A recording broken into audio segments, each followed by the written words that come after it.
Alors, rebonjour tout le monde. On est en train d'introduire la science politique dans le cadre de ce module et dans la continuité des développements que nous avons déjà évoqués, nous allons entamer au cours de cette séance le cadre institutionnel d'expression du politique.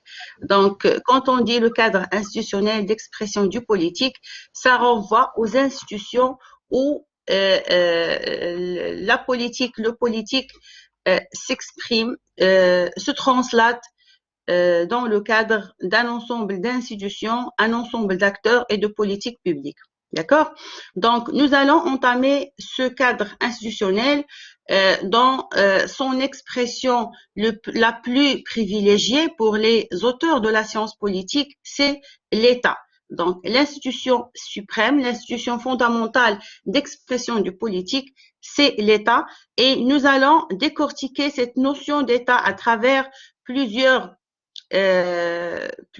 appréhensions, plusieurs définitions fournies par les auteurs, mais aussi à travers plusieurs critères qui nous permettent de comprendre la notion de l'État dans son contexte de sciences politiques.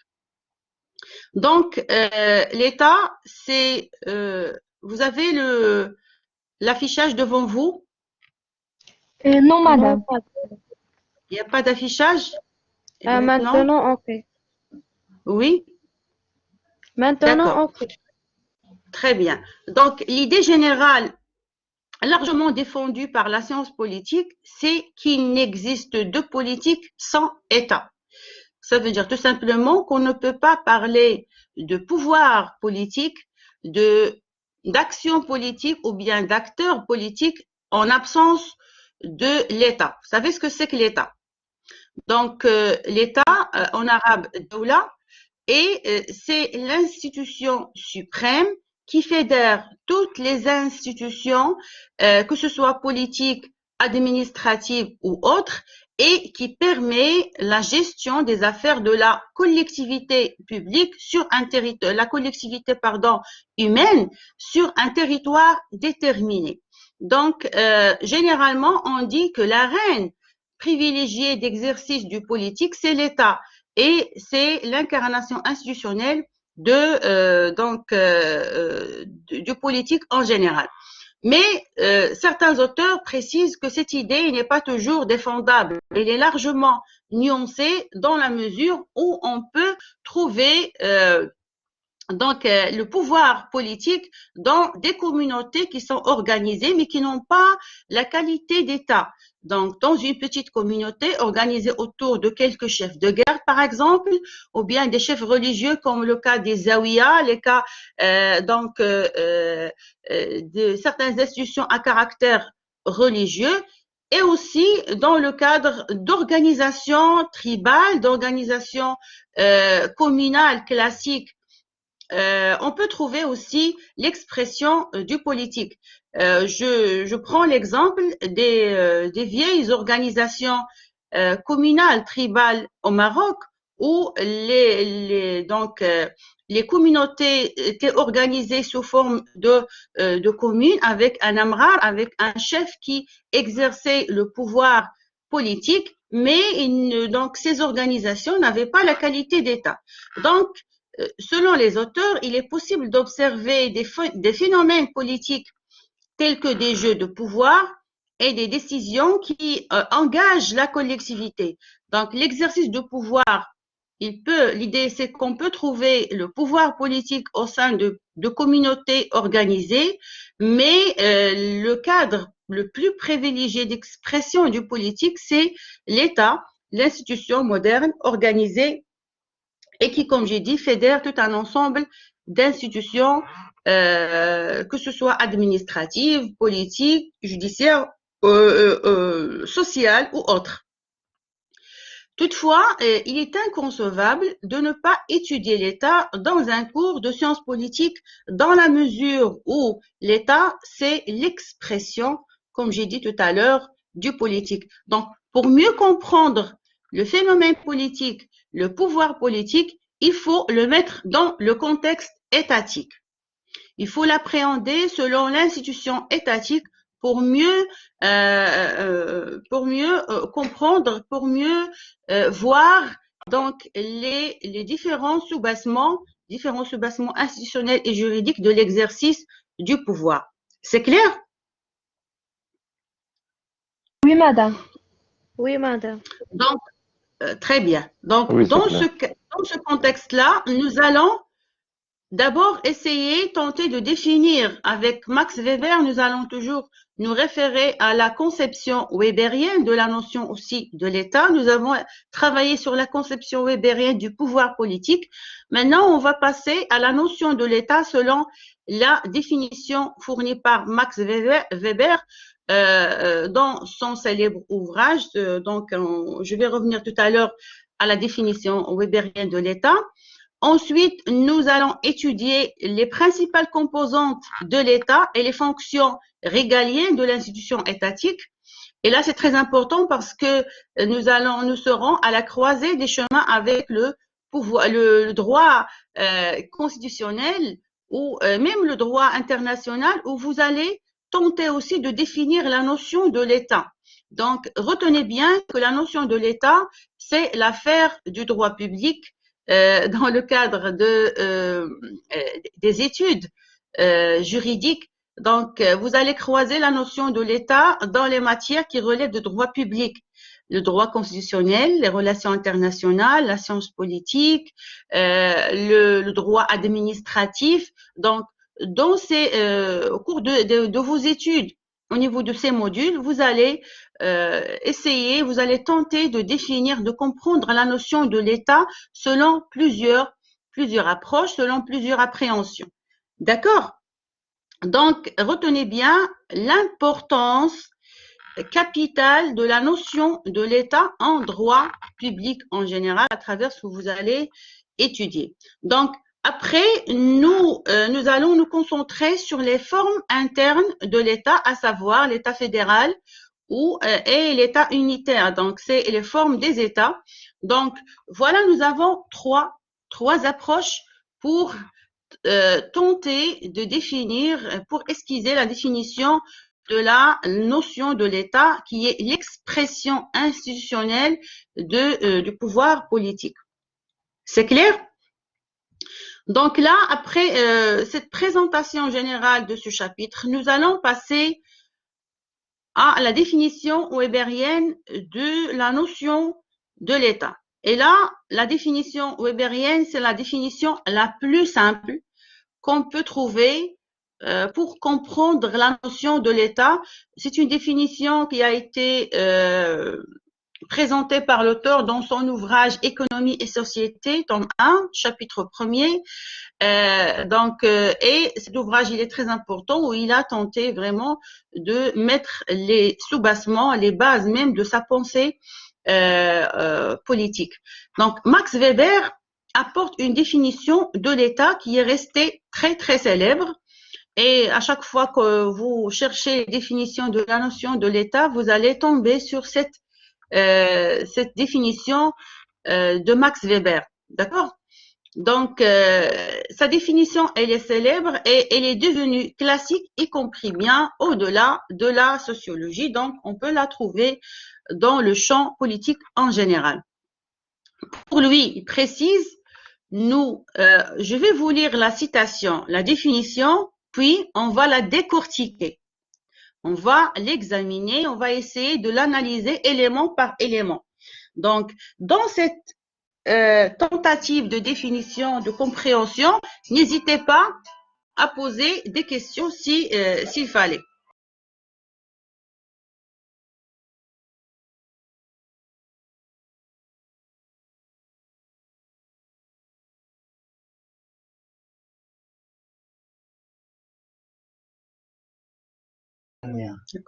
Alors, donc, Max Weber écrit, nous entendons par État une entreprise. Vous avez devant vous la définition. Qui peut lire la définition?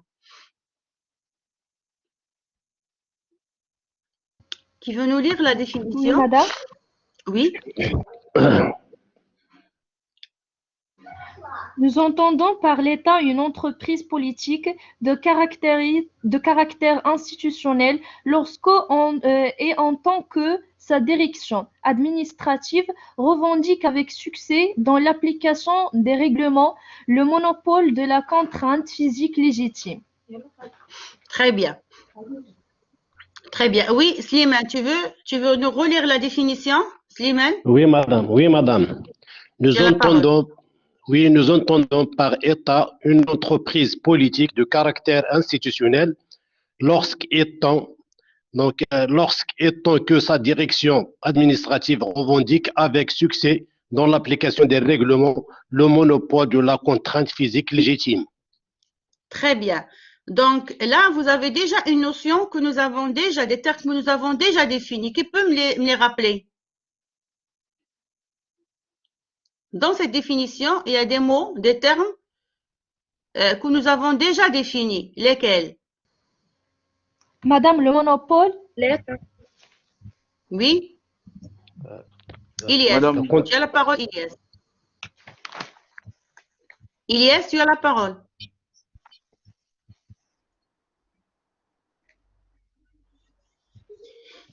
madame, Oui? il y a le monopole. Le monopole, la contrainte physique légitime. Oui, le monopole de la contrainte physique légitime. D'accord. C'est ce qu'a dit Nikra. Slimane, tu veux dire quelque chose? Oui, il y a aussi le caractère institutionnel. Très bien. Le caractère institutionnel. Donc là, ça renvoie aux institutions. L'État, Oui. c'est pas une personne. L'État, c'est pas un individu qu'on peut toucher, qu'on peut voir. C'est une fiction juridique, mais c'est un ensemble d'institutions aussi. On parle par exemple de la personnalité morale de l'État, c'est une fiction juridique, mais physiquement parlant, l'État, c'est des institutions. Quand on parle du Parlement, c'est une institution avec des murs et des personnes qui travaillent là-dedans. Donc, le caractère institutionnel, ça renvoie à un ensemble d'institutions. Il y a la contrainte physique. Quoi d'autre? Madame, la politique. Ah, La politique. une entreprise politique. D'accord? Le mot politique, il est très, très important. Oui, Il y a aussi, oui, la politique renvoie au programme d'action mis en place par une institution pour atteindre des objectifs donnés. oui, c'est la politique publique, ça, c'est la définition de la politique publique. Donc là, vous voyez dans cette définition, il y a des éléments, il y a des termes que nous avons déjà croisés au cours des séances précédentes. Donc, ces termes-là nous permettront de comprendre la définition webérienne de la notion de l'État. D'accord? Vous avez déjà, pour moi, à mon sens, vous avez déjà des prérequis pour comprendre cette définition. Donc, nous, on va aller étape par étape pour la décortiquer et pour comprendre ce que veut dire Max Weber par une entreprise politique de caractère institutionnel lorsque, en tant que sa direction administrative, revendique avec succès dans l'application des règlements le monopole de la contrainte physique légitime. Donc, j'ai pas besoin de revenir à la définition de la contrainte physique légitime. On a déjà fait le parcours des éléments de définition et d'identification de ce concept. D'accord. Donc, nous allons commencer par l'explication des mots-clés de cette définition. Donc, Max Weber, il a évoqué si vous voulez, quatre termes principaux, quatre mots-clés. Entreprise politique, la direction administrative, l'application des règlements et le monopole de la contrainte physique légitime. C'est ça? Oui, madame. Donc, c'est les mots que nous avons essayé donc de faire sortir à travers la définition de Max Weber. Donc, on va essayer de définir mot par mot pour mieux comprendre le sens webérien de l'État. Entreprise politique, donc par entreprise politique, on entend une volonté d'agir sur la société ou bien sur la collectivité. Donc, c'est pas l'entreprise sharika, l'entreprise en droit privé, mais c'est juste la volonté des gouvernants d'agir sur la société. Il y a le mot agir. Agir renvoie, oui, Slimane, tu veux dire quelque chose? Non, madame, non, madame. Moi, tu demandes la parole, alors change d'icône. Donc, entreprise politique, j'ai dit, c'est la volonté des gouvernants. Et quand on dit la volonté, elle renvoie en mode aussi de gouvernement, s'il est démocratique ou bien autoritaire ou autre. Mais il y a toujours une volonté d'exercer le pouvoir. Volonté d'agir, c'est la volonté d'action politique, c'est la volonté d'exercer le pouvoir sur la collectivité humaine. Donc, la volonté d'agir sur la société ou bien sur la collectivité. D'accord? C'est ça l'entreprise politique. Donc, pour dire qu'il y a un État, il doit y avoir d'abord une volonté, une initiative de la part des gouvernants pour exercer le pouvoir politique. Deuxièmement, c'est la direction administrative. Donc, par direction administrative, Max Weber renvoie à l'implication de l'existence d'une bureaucratie faisant appliquer les politiques mises en œuvre. Ça renvoie à ce qu'a dit votre collègue tout à l'heure, quand elle a essayé de définir la politique publique. Donc, la mise en place ou bien l'application des politiques publiques nécessite une direction administrative. Qui dit direction administrative dit d'abord l'existence d'une bureaucratie. C'est quoi la bureaucratie? C'est tout simplement la mise en place d'un ensemble d'institutions administratives qui sont enchaînées hiérarchiquement et liées les unes aux autres et qui ont des missions complémentaires. D'accord? Donc, je vais vous expliquer cette question. Bien sûr, c'est pas de nos propos de s'étaler sur la notion de bureaucratie, mais c'est juste pour vous expliquer ce que c'est que la bureaucratie. C'est la mise en place d'un ensemble d'institutions administratives. En arabe, on dit bureaucratie, mais ça renvoie au terme en français. D'accord? C'est la mise en place d'un ensemble d'institutions administratives organisées hiérarchiquement et qui ont une complémentarité organique et fonctionnelle. Par exemple, je vous donne un exemple pour comprendre la bureaucratie. Nous avons dans une administration, par exemple, un ministère. Un ministère, Wizara. Donc, dans un ministère, il y a un ensemble d'administrations, un ensemble de services. À la tête du ministère, il y a le ministre, puis il y a le secrétaire général, puis les directeurs, puis les chefs de division, puis les chefs de service, puis les fonctionnaires, etc. Donc là, c'est ça un système bureaucratique qui permet donc la gestion administrative de l'État, de l'appareil étatique à travers des organes. L'objectif ou bien la mission de ce système bureaucratique, c'est l'application des politiques mises en œuvre par les autorités étatiques. C'est clair? Dites-moi si c'est clair ou non. Oui, madame. madame. Hein? Oui, madame. madame. C'est clair. D'accord, c'est clair. Donc, là, quand on parle de la direction administrative, ça renvoie à la mise en place, tout simplement, dans un État. On est toujours dans le cadre de la perception webérienne, qui considère que l'existence de l'État nécessite, primo, une volonté politique d'agir, secondo, un ensemble d'institutions qui s'inscrivent dans ce système bureaucratique et qui permettent l'applicabilité des politiques publiques mises en œuvre. Ça, c'est donc d'un côté. De l'autre côté, l'application des règlements, et c'est le troisième élément d'identification webérienne de l'État. Donc, l'application des règlements impose aux citoyens des règles communes et ce, dans l'intérêt de la collectivité. D'accord? Quand Weber parle des règlements, il ne renvoie pas à l'identification du règlement en termes de droit administratif. Mais pour lui, les règlements, c'est les lois, c'est les normes. Les normes, d'accord? La norme, c'est la règle juridique, abstraction faite de sa nature. Ça peut être une règle législative ou bien une règle constitutionnelle ou administrative ou autre. Mais la norme, ça englobe les types, toutes les types de règles de droit qui permettent donc l'organisation de la vie des citoyens au sein de la société. Donc, troisièmement, Max Weber considère l'État comme une institution qui applique les lois et qui impose aux citoyens des règles communes. Je dis des règles communes, c'est pour renvoyer au caractère général de la règle de droit. Des règles qui s'appliquent à tout le monde. D'accord? Et qui mettent les citoyens sur le même pied d'égalité. Donc, des règles communes et ce, dans l'intérêt général. L'intérêt général ou bien l'intérêt de la collectivité.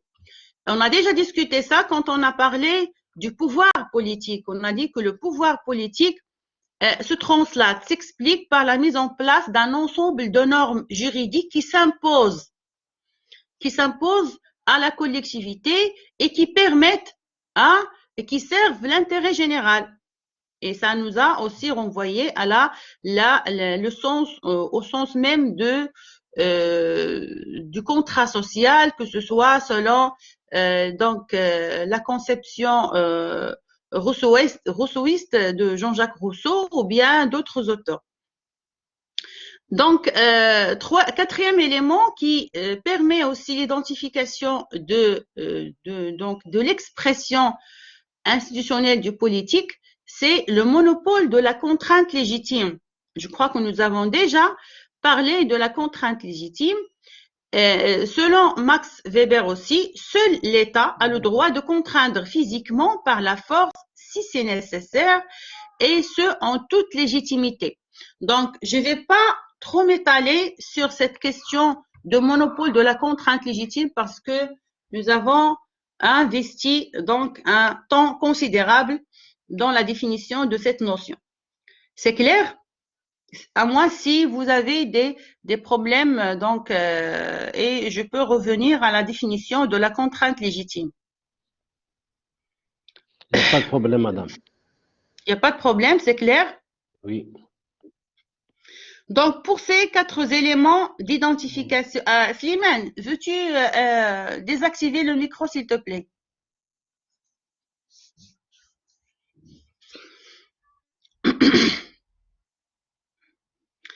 Donc, pour ces 4 éléments d'identification de l'État, il n'y a pas de question?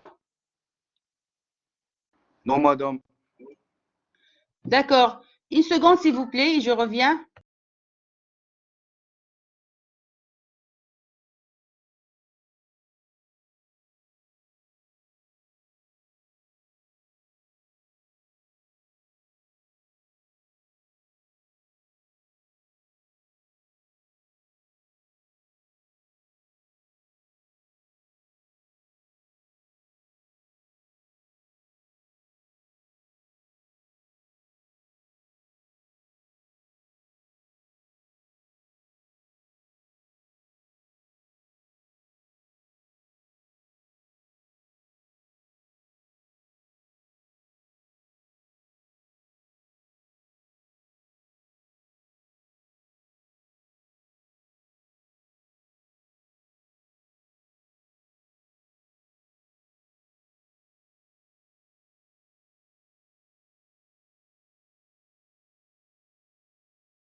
Alors, on reprend. On a dit que Max Weber a essayé d'identifier la notion de l'État à travers 4 éléments. On a parlé de l'entreprise politique, la direction administrative, l'application des lois et le monopole de la contrainte. Pour récapituler, selon Max Weber, retenez bien ce que je suis en train d'expliquer. Pour récapituler, donc Max Weber a essayé d'identifier la notion de l'État à travers 4 éléments. D'accord? D'abord, la présence d'un pouvoir politique. D'accord? La présence d'un pouvoir politique qui a été identifié, selon lui, par l'entreprise politique. C'est tout simplement une volonté d'agir de la part des gouvernants sur les gouvernés, sur la collectivité. Deuxièmement, la présence d'une organisation administrative. Lui, il a parlé d'une bureaucratie. Mais la bureaucratie, au sens weberien, au sens tel qu'il a été fourni par Max Weber, c'est tout simplement une organisation administrative. C'est tout simplement un ensemble d'institutions à caractère administratif qui permettent l'application des politiques publiques mises en œuvre.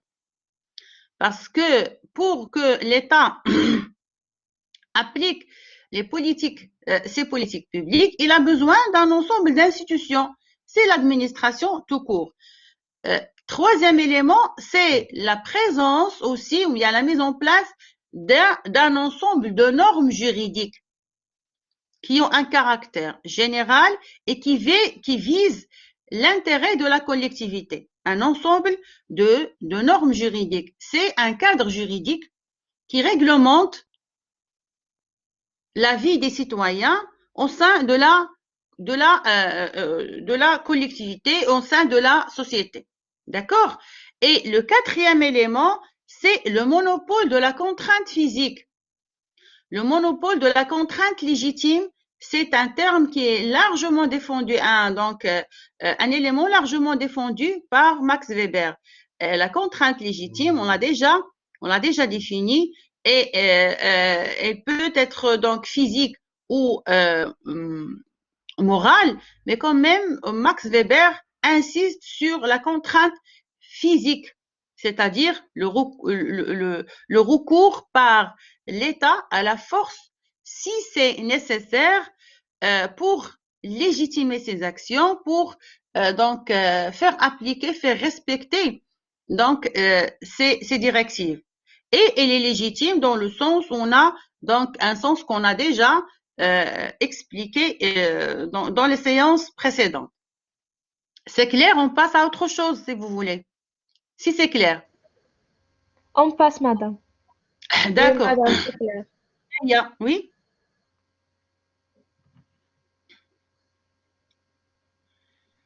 C'est clair. D'accord. Donc, dans la continuité de développement ou bien de l'idée weberienne, de la conception weberienne de l'État, donc on peut dire que l'État est le résultat d'un processus historique, mais qui se poursuit et travaille de l'intérieur la figure de l'État. Donc, l'État n'est pas une création ex nihilo. Ça veut dire qu'elle n'est pas tombée du ciel. On ne s'est pas réveillé du jour au lendemain pour parler de l'État. L'État, c'est le fruit d'un processus de construction historique où on a essayé de travailler, on a essayé de monter de fond en comble cette institution étatique.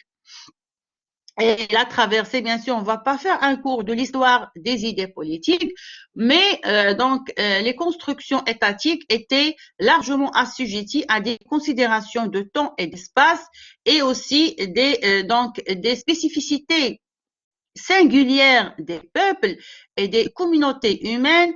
Les États, c'est les fruits aussi de valeurs singulières, de traditions singulières des peuples. C'est pour cela qu'on trouve que la translation juridique de l'État se fait à travers les formes des États, à travers la nature des régimes politiques, à travers les modalités même d'exercice du pouvoir politique. Donc, l'État, c'est pas un produit nouveau, elle remonte très très très loin dans l'histoire de la pensée politique et de l'exercice du pouvoir. Et donc, il a été travaillé de l'intérieur même, où chaque système politique cherche à se perfectionner, à se moderniser pour servir donc le peuple et pour lui offrir donc les meilleures prestations voulues. Donc, du coup, différentes formes d'État se sont succédées historiquement. Donc, nous avons plusieurs formes d'État. Pour Max Weber, il distingue entre deux types d'États. Et là, on aussi, surtout dans le cadre de la construction historique de l'institution étatique. Il parle de le premier type, c'est l'État de la période médiévale et de la Renaissance, c'est-à-dire au début de son institutionnalisation appelée l'État patrimonial. Donc, pour Max Weber, cette période, elle est très importante dans la mesure où il a permis la construction de l'institution étatique. Donc, on parle de l'institutionnalisation par opposition à la personnalisation. D'accord? Institutionnalisation du pouvoir, c'est l'exercice du pouvoir par les institutions, par opposition à la personnalisation du pouvoir qui prévalait avant la période médiévale où le pouvoir était incarné par des personnes. Qui dit pouvoir dit la personne du gouvernant. Mais dans la période médiévale, on a commencé à institutionnaliser le pouvoir et on a mis en place les jalons de l'État patrimonial.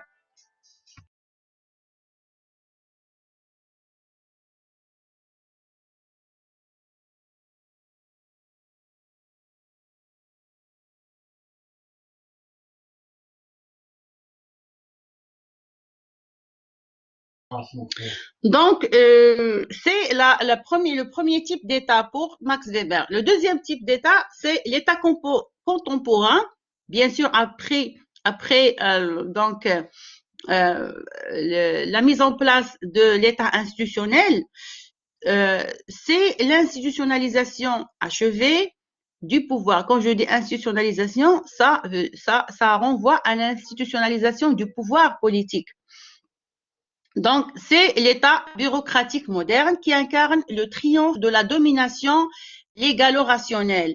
Ça veut dire la domination tout simplement de la loi et la suprématie de la loi par rapport aux personnes et aux institutions.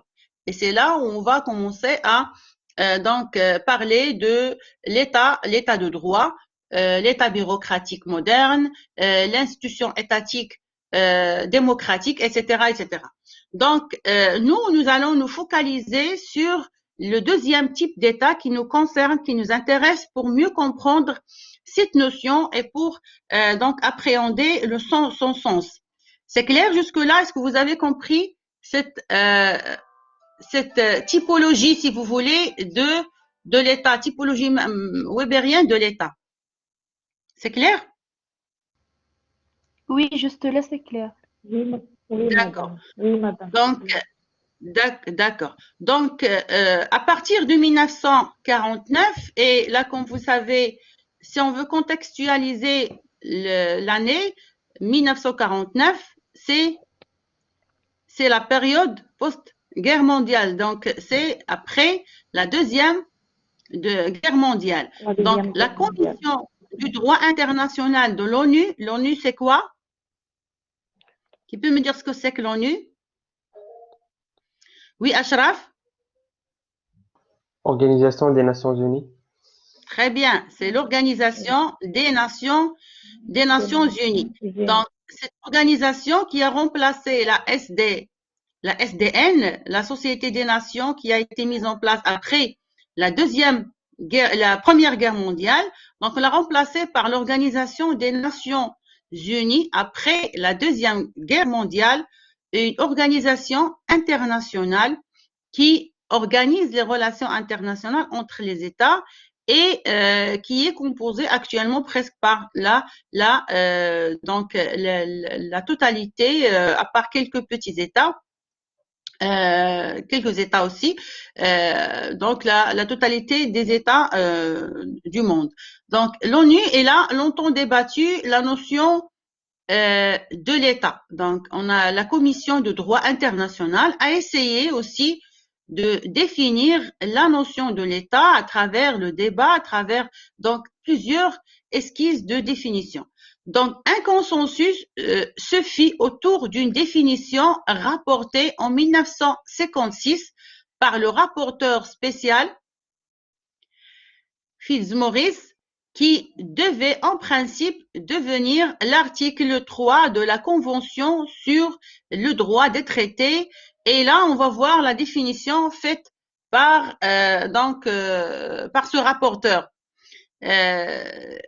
Donc, c'est une définition du droit international de la notion de l'État, parce qu'elle a été aménagée dans le cadre d'une institution internationale. Pour la définition weberienne, on peut dire que c'est la définition d'un sociologue, d'un politologue qui a essayé de réfléchir autour de la notion de l'État, selon son champ d'intérêt, selon son champ scientifique. Pour cette définition-là, la deuxième définition, elle a été fournie par une institution à caractère international qui renvoie beaucoup plus au droit international qu'à la science politique. Donc, selon celle-ci, le terme État. Donc, nous avons là une autre définition de l'État. Et vous allez croiser plusieurs esquisses, plusieurs tentatives de définition du terme de l'État au cours de votre parcours donc universitaire. Le terme État désigne une entité qui consiste, une entité, là on parle d'une entité juridique, qui consiste en un peuple. D'accord? D'abord, il doit y avoir un peuple résidant sur un territoire. C'est une définition qui est plus pragmatique,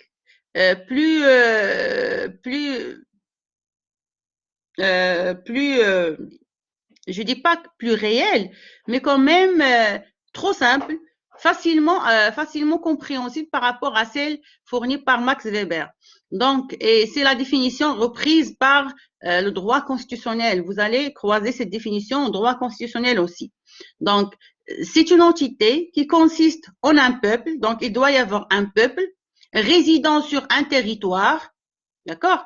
Un peuple qui vit, qui réside sur un territoire défini. C'est quoi un territoire défini? Donc, qui veut nous lire la définition?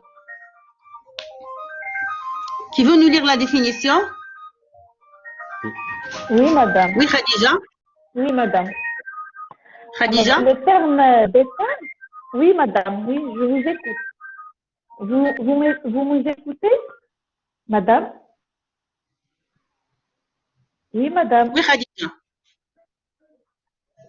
Le terme d'État désigne une entité qui consiste en un peuple résidant sur un territoire défini et vivant sous un système de gouvernement organisé et qui a la capacité d'entrer dans des relations internationales engageant l'entité en tant que telle, que ce soit directement ou par l'intermédiaire d'un autre État. Bien, bien. Donc là, vous avez une autre appréhension de la définition de l'État.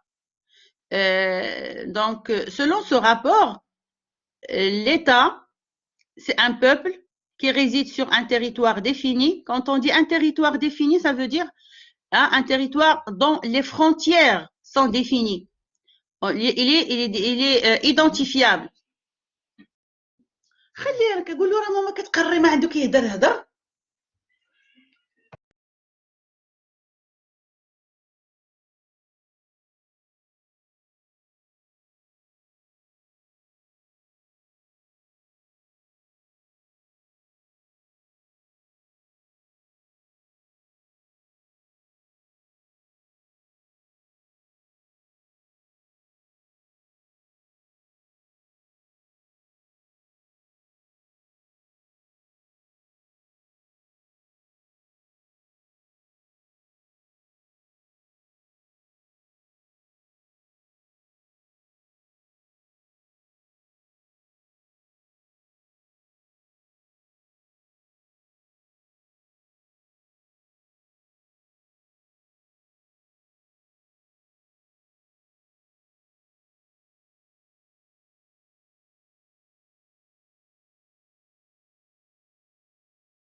Est-ce que vous m'entendez?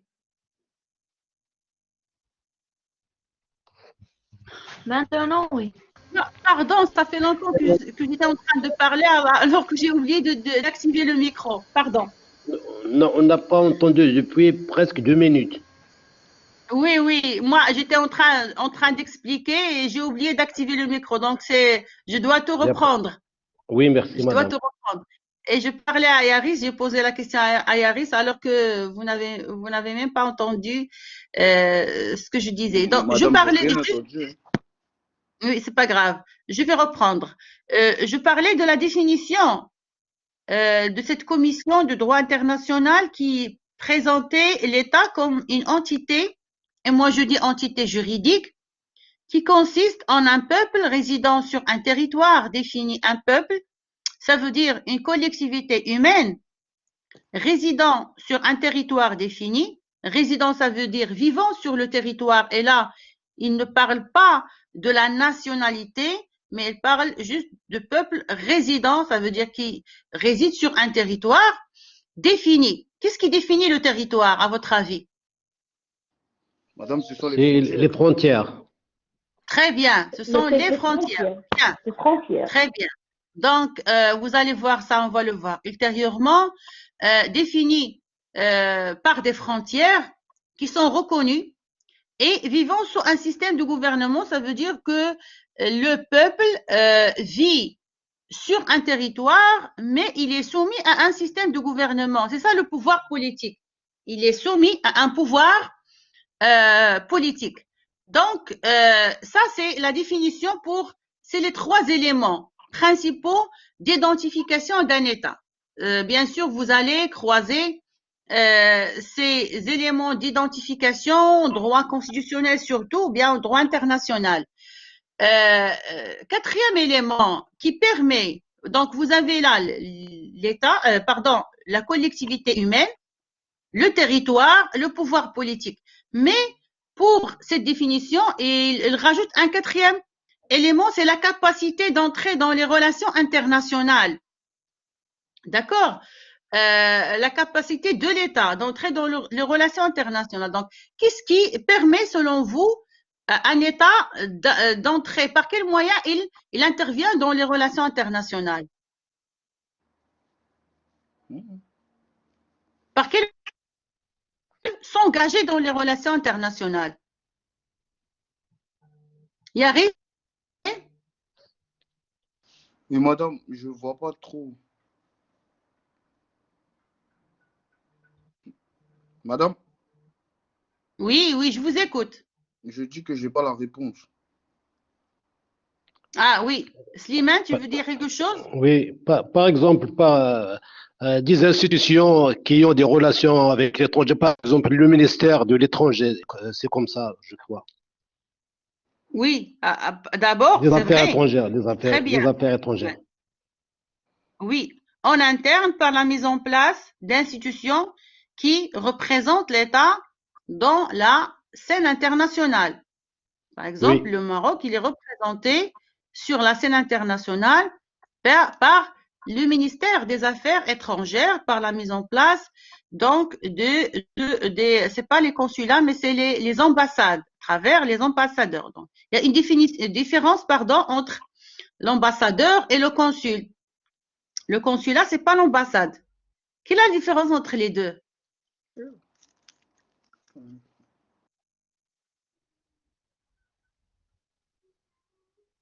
Oui, Slimane. Pour le consulat, je crois que c'est pour satisfaire aux besoins des habitants, plutôt de peuples d'origine. Alors que Oui, pour les les ambassades, ressortissants nationaux, oui. alors pour les ambassades, ce sont ce sont des représentations de pouvoir politique de l'État envers un autre État. Oui, très bien, c'est ça. Les ambassades, c'est des représentations diplomatiques qui Oui, représentent l'État dans la scène internationale auprès des États, auprès d'autres États, donc avec lesquels il a des relations donc de coopération, d'amitié ou autres. Donc, l'ambassadeur, c'est une personnalité qui représente politiquement l'État dans la vie, diplomatiquement l'État dans la vie, auprès des organisations internationales ou bien auprès d'autres États. Mais le consulat, c'est une administration, si vous voulez, déconcentrée au niveau des États hôtes et qui a pour, comme l'a bien précisé Slimane, qui a pour mission de veiller donc aux affaires administratives des ressortissants nationaux qui vivent sur le territoire. Par exemple, s'il y a un Marocain qui veut un extrait d'acte de naissance ou bien acte de mariage ou autre, donc n'importe donc formalité administrative, il s'oriente vers le consulat et non pas vers l'ambassade. Mais l'ambassade, elle assure une représentation diplomatique et donc n'assure pas des tâches administratives. C'est clair? Oui, Alors, donc, merci. pour cette définition, nous avons 4 éléments pour identifier la notion de l'État. D'accord? C'est une définition qui a un caractère juridique beaucoup plus que politique. Et elle diffère un petit peu de celle fournie par Max Weber, mais quand même, les deux définitions renvoient à la mise en place d'une institution suprême, pouvoir politique. D'accord? Parce que, si vous vous rappelez, Max Weber, il parle lui aussi de l'institution administrative, donc d'une institution bureaucratique. Et il part du monopole de la contrainte. Et qui va monopoliser la contrainte, c'est le gouvernement organisé, un système de gouvernement organisé, d'accord, qui a une souveraineté interne sur le territoire et sur la population résidant sur ce territoire défini, et qui a aussi une souveraineté internationale à travers son engagement dans les relations internationales. Donc, l'État s'engage. Je reviens à la question.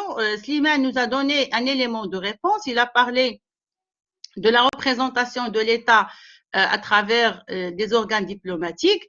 L'État s'engage dans la vie internationale aussi à travers son appartenance à des organisations internationales.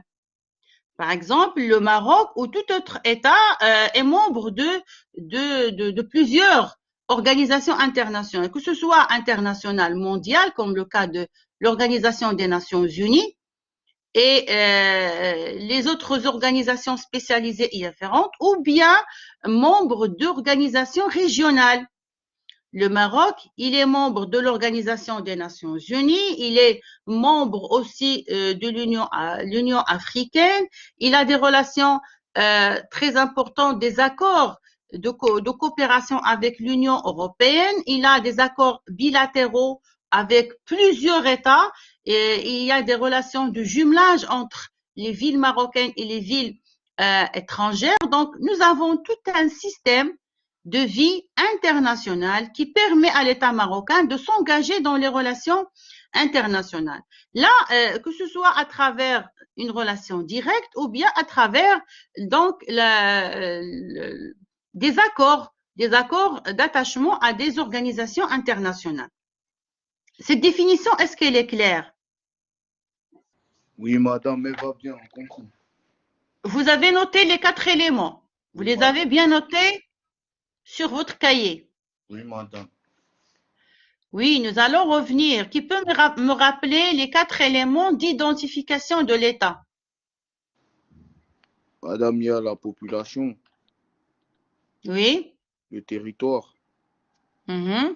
le gouvernement et sa Il y a- capacité d'entreprendre des Oui. relations internationales. Très bien. Très bien. Oui, madame. Donc, Oui. retenez ce qu'a dit Danceli. Un, un, un peuple, un territoire, Un un pouvoir politique gouvernement, un pouvoir politique très bien et des et possibilités d'intervenir dans les les relations relations internationales. internationales. Très bien, c'est ce qu'on appelle la reconnaissance internationale. On va revenir, nous, on va retravailler tout ça de façon bien claire, mais il faut juste d'abord introduire les éléments de ce chapitre à travers ces définitions. Donc, si c'est clair, on va passer, on est toujours dans le cadre de l'identification de la de la notion de l'État. On va commencer par le premier élément qui est le territoire. Si on veut classer, si vous voulez, les 3 éléments ou bien les 4 éléments d'identification de l'État, comme l'a bien précisé Yaris, quel est l'élément le plus important? Quelle est donc la composante la plus importante? Le territoire. Pourquoi le territoire? La population. La Je population. pense la population. S'il n'y a pas Hein, de Ashraf? population, Ouah, Khadija, elle a dit la population, elle a dit le territoire, puis il a changé la vie. C'est ça, Khadija? oui, je pense que c'est la population le plus important que, bien, et s'il y a des populations, ça veut dire qu'il y a un territoire, il y a Madame, un État, non? madame, Oui, donc on va garder ta réponse. Il y a Mahmoud qui a dit, c'est pas Mahmoud, il a écrit quelque chose. Mahmoud, il a dit territoire. Ashraf, Territoire, parce que sans territoire, on peut pas territoire. imposer un gouvernement ou bien un État. Bien, oui. Yaris, madame, je pense que ce qu'il a dit, c'est effectif, c'est vrai. c'est le territoire. Oui, madame, je pense que sans État, sans territoire, il n'y a pas d'État, je pense. Oui. C'est ce que tu veux dire toi aussi, Bahia? Oui, madame, le territoire, car l'État est délimité par des forts frontières internationales. D'accord, c'est vrai. Selon le classement, le territoire est l'élément déterminant d'existence d'un État, au sens moderne du terme. Oui, Mahmoud, tu veux dire quelque chose? Bon, c'est bon, non, c'est bon, madame, c'est bon. D'accord. Bon, s'il vous plaît, j'ai un appel urgent. Je vais désactiver pour quelques secondes le micro, d'accord? D'accord, D'accord, madame, d'accord. d'accord, madame.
Alors, on a dit que le territoire, c'est l'élément déterminant d'existence d'un État. Pourquoi? Parce que au cours de l'histoire, il y avait des groupements humains qui vivaient sur des territoires, mais qui n'ont pas la qualité, qui n'ont pas pu avoir la qualité d'État par faute de pouvoir politique ou bien par faute d'appartenance même. Je dis légitime ou légale même à ce territoire, ou bien par absence de territoire. Il y a des populations qui n'arrivent pas à avoir la qualité d'État parce que le territoire fait défaut. Donc vous avez plusieurs types d'exemples partout dans le monde où certaines populations revendiquent qui ont des pouvoirs, qui ont pu faire ou bien choisir des gouvernants, ou bien se sont trouvés soumis si vous voulez, à un pouvoir politique malgré leur volonté, mais qui n'ont pas pu avoir la qualité d'État parce qu'ils n'ont pas un territoire. D'accord? Donc, le territoire est un élément déterminant. C'est même l'origine de tous les conflits, que ce soit les conflits frontaliers ou bien les conflits entre les États, conflits suite à des tendances séparatistes. Le cas par exemple du Polisario au Maroc, qui tente à se séparer du territoire marocain, alors que donc le territoire c'est un territoire qui est connu universellement comme étant un territoire appartenant à l'État marocain. Donc ces tendances parfois séparatistes mettent des groupements humains dans des situations juridiques vraiment lamentables. Et la faute du territoire, ou bien le manque, ou bien l'absence de territoire appartenant à ces populations les mettent dans une pénurie juridique, si vous voulez, par rapport à leur identité institutionnelle en tant qu'État. D'accord? Donc, le territoire, c'est un élément très, très important pour d'abord parler de l'existence d'un État. Puis, après, les autres éléments viennent compléter la première condition. Donc, c'est quoi le territoire?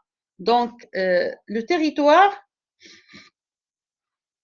représente le cadre géographique de l'État délimité par des frontières. Donc, il doit toujours y avoir des frontières qui permettent la délimitation géographique de l'État. C'est pour cela qu'on trouve que la question des frontières est un élément fondamental dans les relations internationales. Et parfois, il y a certains, donc pas mal de problèmes. Le cas de la Palestine, c'est un cas aussi qui entre dans ce sens, mais avec toute la différence par rapport donc aux autres cas de mouvements ou bien de groupements séparatistes qui revendiquent un territoire qui n'est pas le leur.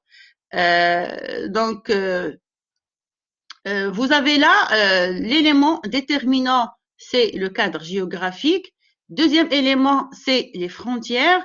Et généralement, on dit que le territoire, il comprend le sol, le sous-sol, l'espace aérien, donc un sol qui est surplombé par un espace aérien sur lequel s'exerce le pouvoir politique. Et il y a aussi le territoire maritime. D'accord?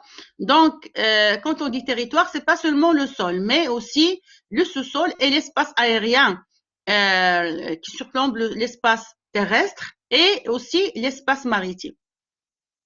Donc, c'est ça le territoire. Il y a des éléments très très importants dans cette définition qu'on va décortiquer ultérieurement, mais il faut faire attention qu'il n'existe pas d'État au sens de la science politique sans territoire.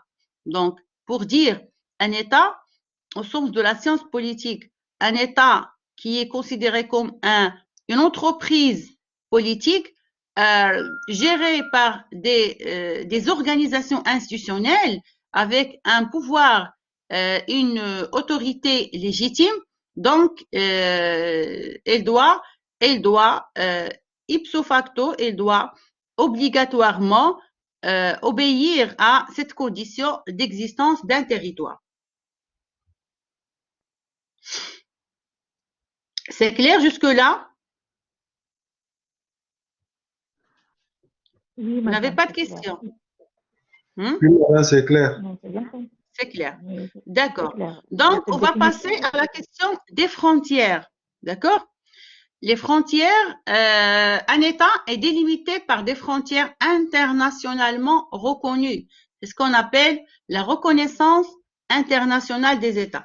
Bien sûr, la reconnaissance, elle englobe d'abord la reconnaissance du pouvoir politique de l'État.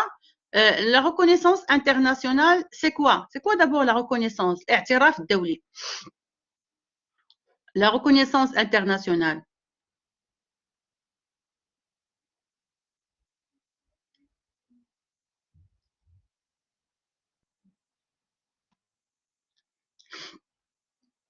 C'est tout simplement la reconnaissance des États de la scène internationale de l'existence d'un tel État.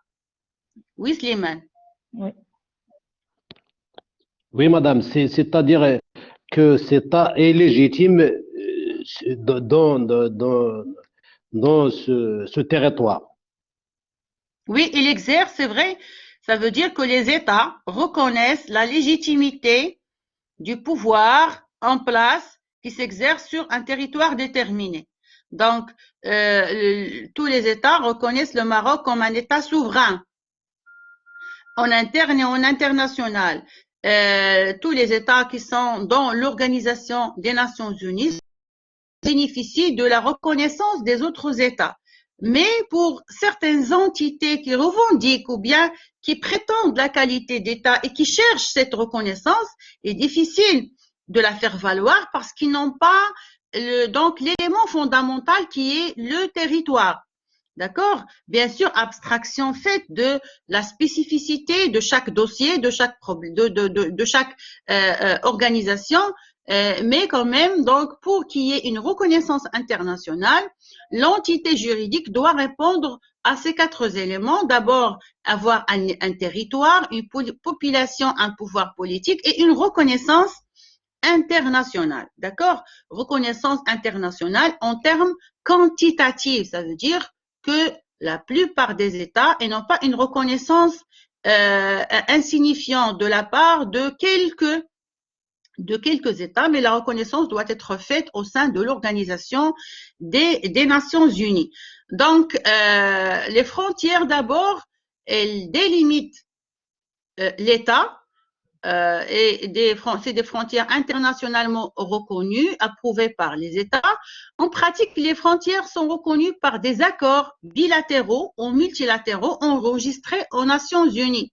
C'est la façon de reconnaissance des frontières. Bilatéraux, ça veut dire des frontières qui sont reconnues par les États concernés, les États limitrophes. D'accord? Ou bien multilatéraux reconnus par plusieurs États et qui sont enregistrés au niveau des nations, l'Organisation des Nations Unies. Concernant la délimitation spatiale ou géographique des frontières, elle permet de circonscrire une zone d'application des normes de la puissance publique. C'est ce qu'on appelle l'application de la souveraineté interne de l'État sur son territoire. Ça veut dire, si on prend le cas du Maroc, le Maroc exerce sa souveraineté sur son territoire qui est reconnu par des frontières. Bien sûr, nous avons là le problème de l'intégrité territoriale du Maroc, où nous avons donc, comme vous savez tous, ce mouvement séparatiste qui revendique une bonne partie du territoire du Sud et bien sûr, il n'arrive pas à faire valoir cette qualité d'État parce que l'élément fondamental qui est le territoire fait défaut. Donc, mais quand même, le Maroc exerce sa souveraineté sur tout son territoire et donc une souveraineté qui est reconnue par la scène, par les États au sein de l'Organisation des Nations Unies. Le problème, il est soumis le problème des séparatistes est soumis au règlement pacifique devant l'Organisation des Nations Unies, le Maroc propose un projet donc très ambitieux pour permettre aux populations du Sud de s'autogérer, de s'autogouverner même à travers le projet marocain d'autonomie, mais quand même ceci ne rétrécit, ne minimise en rien, donc ne touche en rien l'intégrité territoriale du royaume parce qu'il est sur son territoire. Donc, cette délimitation spatiale, bien sûr, comme vous savez, tous les États qui ont été sous la colonisation ont souffert de cette question de délimitation géographique parce qu'après le départ de la colonisation des colons, on a maintenu les frontières héritées du protectorat, héritées de la colonisation, et c'était vraiment des découpages, des découpages qui ont vraiment changé, qui ont modifié même la composition sociale des populations en place.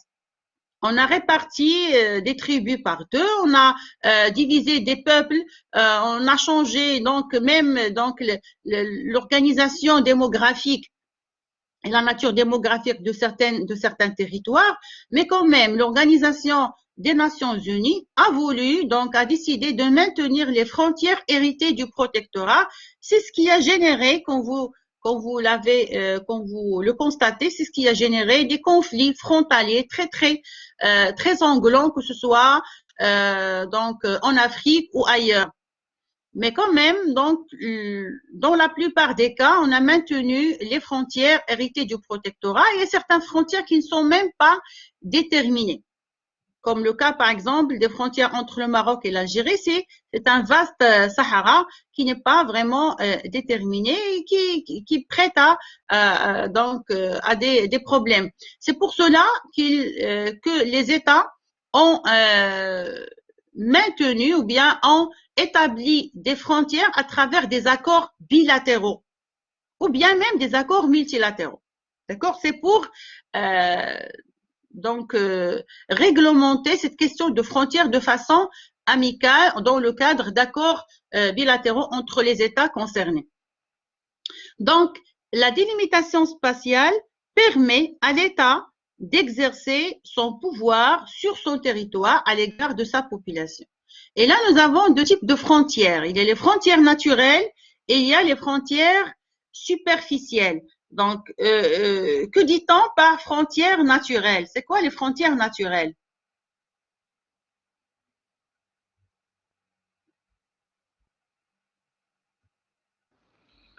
Madame, Oui, je pense oui, Slimane.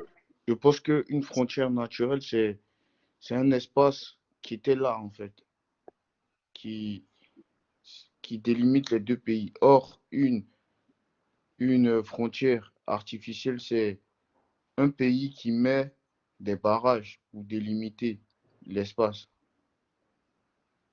C'est un État qui met des barrages, par exemple, un portail pour oui, délimiter l'espace. barrage, oui. Les frontières naturelles, c'est des frontières qui s'imposent par la nature. Voilà. On ne peut pas les changer. Comme, par exemple, les frontières entre le Maroc et l'Espagne. Les océans, la mer, Oui, les rivières. les fleuves, les océans, les grandes montagnes parfois. Hein? C'est des frontières qui s'imposent. C'est la nature qui les impose. Le Maroc, quand il a postulé pour, je crois, pendant les années 90, quand il a présenté sa candidature pour devenir membre de l'Union européenne, son dossier il a été refusé sous cette condition. C'est parce qu'il ne fait pas partie de l'Europe métropolitaine. Donc, il y a là, c'est vrai que c'est 14 kilomètres, mais quand même, c'est des frontières naturelles qui séparent deux continents. D'accord? Le cas, par exemple, de la Turquie, par rapport à son dossier d'intégration à l'Union européenne.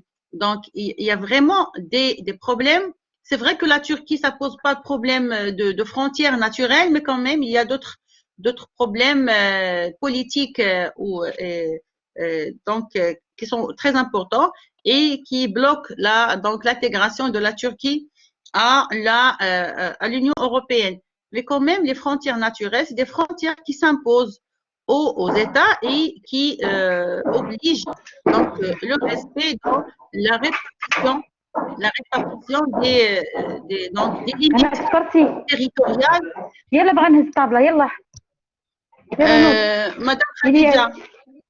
Madame Khadija, éteins le micro s'il vous plaît.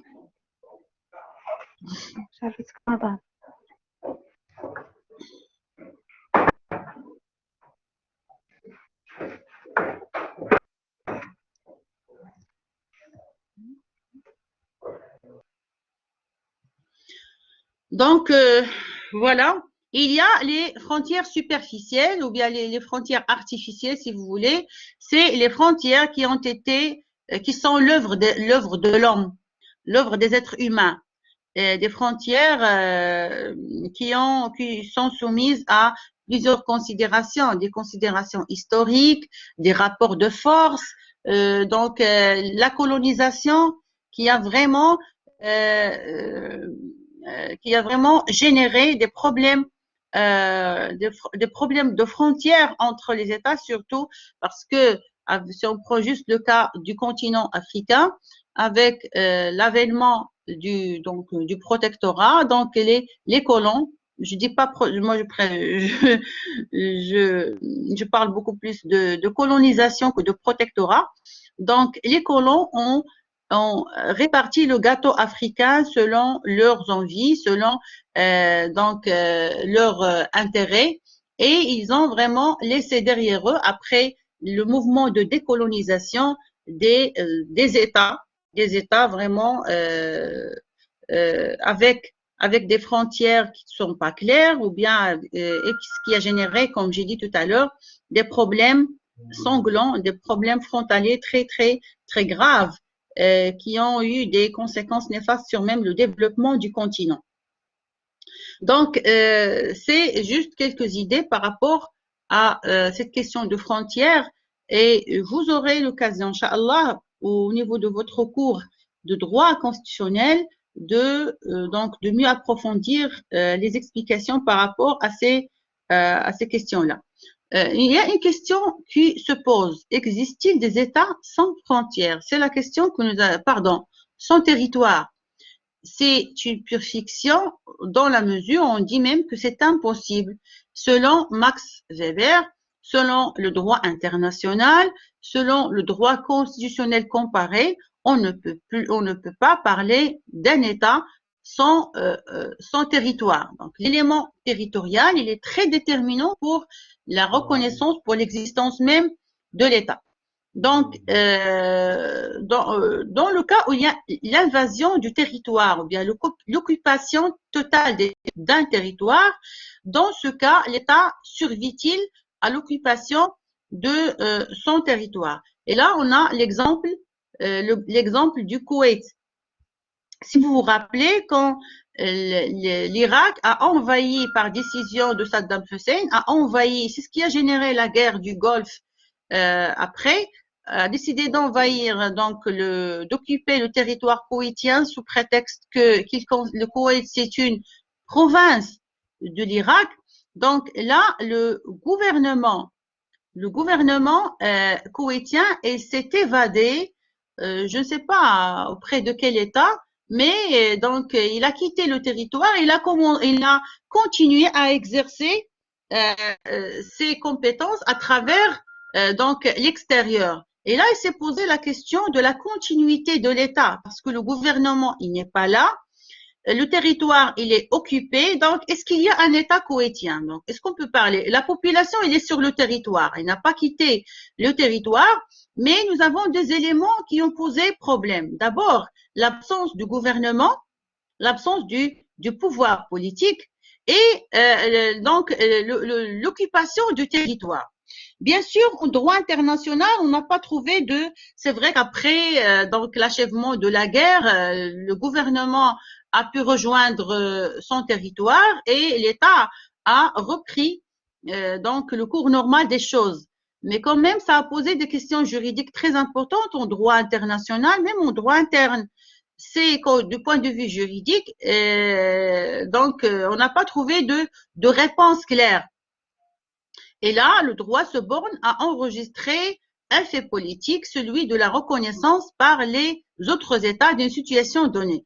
Donc, dans le cas du Koweït, donc tous les États ont maintenu leur reconnaissance au pouvoir politique koweïtien, même si il n'est pas sur le territoire, même s'il il exerçait à l'époque ses attributions, ses compétences de l'extérieur. Mais il y avait cette reconnaissance internationale de la continuité de l'État koweïtien malgré son occupation par l'État irakien. Donc là, c'est une situation, le droit international nous renseigne qu'il n'y a pas de réponse claire et que les situations doivent être traitées de façon isolée selon les circonstances de chaque de chaque État, selon les circonstances de chaque situation. C'est clair? Oui, madame. Oui, madame, c'est clair. D'accord. Donc, pour la forme du territoire, nous avons là le droit international. C'est vrai que nous avons rimé un petit peu vers le droit international, mais quand même, c'est pas grave parce que droit international, sciences politiques et droit constitutionnel tentent, chaque discipline tente de son côté de définir la notion de l'État. Donc, la forme qu'il peut avoir n'a pas d'incidence particulière, la forme du territoire. Il peut être discontinu, ça veut dire un territoire qui ne s'inscrit pas dans la continuité géographique, le cas de la France par exemple. Hein? Qui peut nous parler du cas de la France? Madame. Dans le cadre de la discontinuité. Madame.